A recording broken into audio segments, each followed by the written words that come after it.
Ada satu fenomena yang sering membuat kita bingung, bahkan kesal. Kenapa selalu ada orang yang terlihat biasa saja, tidak terlalu pintar, tidak punya kemampuan luar biasa, tapi hidupnya seperti terus dipermudah, sementara kita yang sudah bekerja keras, belajar lebih banyak, mengatur hidup lebih rapi, malah seperti selalu mentok. Peluang lewat begitu saja, usaha macet, rezeki pun seret, hidup seperti memberi jalan kepada orang lain, tapi tidak kepada kita. Pertanyaan ini tidak hanya muncul dari rasa iri, ini muncul dari rasa ingin mengerti. Karena kalau memang hidup bisa seacak itu, lalu apa gunanya usaha? Apa gunanya belajar? Apakah keberuntungan itu benar-benar faktor kebetulan semata? Atau ada mekanisme lain yang bekerja di baliknya? Mekanisme yang selama ini tidak kita sadari, dan sebelum kita bisa memahami jawaban itu, kita perlu jujur terhadap satu hal. Keberuntungan tak pernah muncul dari ruang kosong. Ia bukan hadiah acak dari alam semesta. Keberuntungan adalah efek, dan setiap efek pasti punya sebab. Apa sebabnya? Orang-orang yang terlihat beruntung seringkali memiliki satu kualitas penting yang tidak mereka sadari. Mereka tidak membawa beban mental sebesar yang kita bawa. Bukan berarti mereka tidak memiliki masalah, tapi cara mereka bergerak, bereaksi, dan melihat hidup membuat peluang jauh lebih mudah masuk ke dalam hidup mereka. Coba perhatikan, orang yang tampak beruntung biasanya lebih santai, tidak terlalu memikirkan penilaian orang, tidak terlalu takut salah, tidak terlalu takut gagal, tidak overthinking setiap langkah. Yang menarik, kualitas-kualitas seperti ini membuat mereka tanpa sadar menyatu dengan aliran kehidupan. Mereka bergerak tanpa hambatan batin.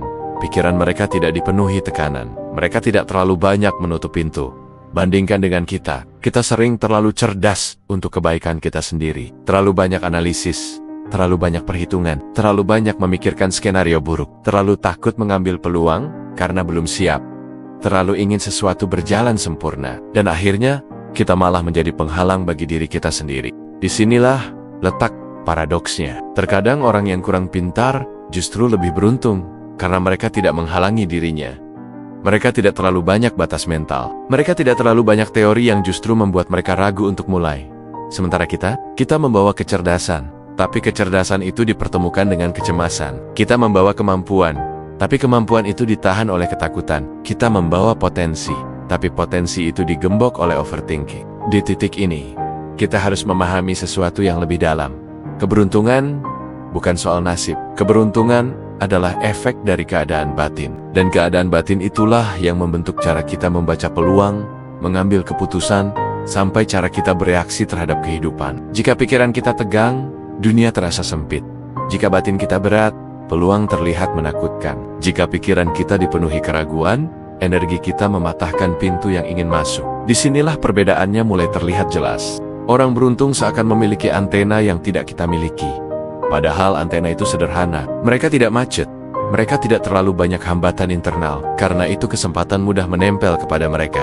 Masalahnya bukan pada dunia. Masalahnya pada frekuensi dalam diri. Dan untuk mengetahui bagaimana frekuensi itu bekerja, kita perlu memahami mekanisme realitas yang lebih dalam. Yang bukan mistik, bukan supranatural, tapi sebuah prinsip mental yang memengaruhi setiap aspek hidup kita. Saat kita berbicara tentang keberuntungan, tidak ada jalan lain selain membahas tentang frekuensi mental. Bukan dalam arti metafisik berlebihan, bukan pula energi yang tidak bisa dibuktikan. Yang kita bicarakan di sini adalah pola pikir yang menciptakan pola keputusan. Dan pola keputusan itu menciptakan pola kejadian. Orang yang tampaknya beruntung hidup di dalam pola batin tertentu. Lebih rileks, lebih terbuka, lebih mudah memulai, lebih mudah tersenyum, tidak panik saat salah, tidak takut terlihat bodoh, tidak memikirkan masa depan secara gelisah. Dan sifat-sifat itu menciptakan realitas yang berbeda.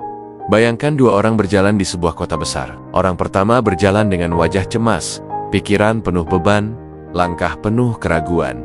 Ia melihat dunia sebagai potensi ancaman. Orang kedua berjalan santai, rileks, terbuka terhadap kejadian-kejadian kecil. Ia tidak berfokus pada apa yang salah. Ia memperhatikan apa yang mungkin. Keduanya menyusuri jalan yang sama, tapi dunia yang mereka lihat berbeda. Yang pertama tidak menyadari peluang di sekitarnya karena pikirannya penuh. Yang kedua, melihat dan merasakan hal-hal kecil yang membawanya kepada peluang berikutnya. Orang beruntung bukan dikejar keberuntungan.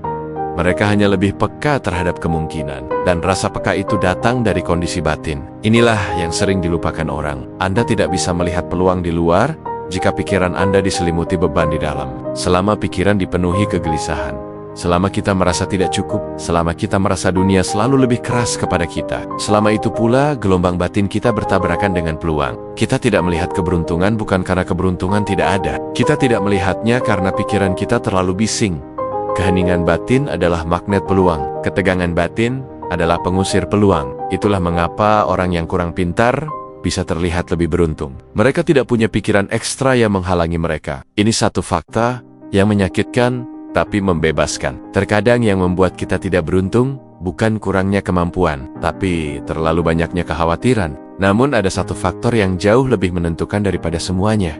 Kemauan untuk bertindak walau tidak siap. Orang yang beruntung seringkali bukan lebih baik, tapi lebih berani. Bukan lebih pintar, tapi lebih spontan. Bukan lebih mampu, tapi lebih ringan langkahnya. Mereka mengeksekusi dulu, belajar sambil jalan. Sementara kita merencanakan terlalu lama, menimbang terlalu lama, akhirnya kehilangan momentum. Momentum adalah mata uang keberuntungan. Jika kita kehilangan momentum, kita kehilangan momen. Dan momen yang hilang adalah peluang yang hilang. Keberuntungan hanya datang kepada orang yang sedang bergerak. Karena keberuntungan tidak mengikuti teori. Keberuntungan mengikuti ritme. Bagaimana mengaktifkan keberuntungan dalam hidup kita sendiri? Jika orang yang terlihat lebih beruntung sebenarnya hanya memiliki kualitas mental tertentu, berarti keberuntungan bukan sesuatu yang tak bisa dipelajari. Keberuntungan bisa diciptakan. Dan itu dimulai dari perubahan cara kita berada di dunia.